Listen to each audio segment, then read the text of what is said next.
বাহ, এই পিসটা তো বড় আছে। তুই এই ছোট পিসটা নে না, তুই তো শাকসবজি দিয়ে ভাত খেয়ে নিস, কিন্তু আমার বৌমা তো পারে না। আর চিকেন নেই? ওর জন্য বড় পিসটা রাখ। ও, আমি ভাবলাম যে আরো আছে। ঠিক আছে মা, ওর জন্যই থাক। তুই এইটা নে না। না মা, থাক না, ও খাবে। না না,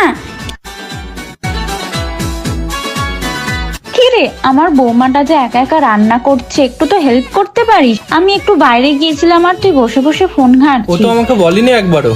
বলতে হবে? তোর আব্বা এই বয়সেও আমাকে কত সাহায্য ঠিক করে। আছে মা, আমি আজকে সব করে দিচ্ছি। আমি একাই সব করে দেবো। আমাকে দাও তুমি, আমি রান্নাটা করে দিচ্ছি। কি গো, কি হয়েছে তোমার? মন খারাপ?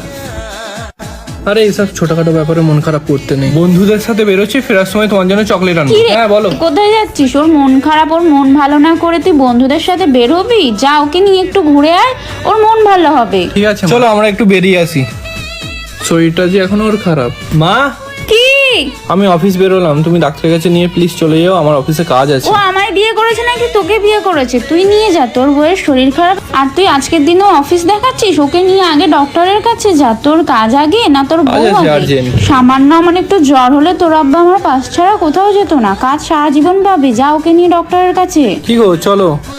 রাতে কি খাবি? তুই যা বলবি আমি সেটাই বানাবো। হ্যাঁ হ্যাঁ মা, তুমি সারাক্ষণ ওকেই কোল জুড়ে নিয়ে থাকো, আর আমাকে তো ভালোই বাসো না। তুই আমার ছেলে বাবা, তোর জায়গা কেউ নিতে পারবে না। তেমনই ও আমার বৌমা, সব ছেড়ে আমাদের কাছে এসেছে। ওকে ভালো না বাসলে ও আমাদের আপন ভাববে কি করে? ওকে ভালোবাসা দিয়ে তো আগলে রাখতে হবে। আর আমি মা, আমি আমার বৌমাকে ভালো রাখলে, ভালোবাসলে তুইও ভালো থাকবি, তুই শান্তিতে থাকবি। পৃথিবীর সব শাশুড়ি যদি এটা বুঝতো তাহলে আর কোনো ছেলের ঘর ভাঙতো না।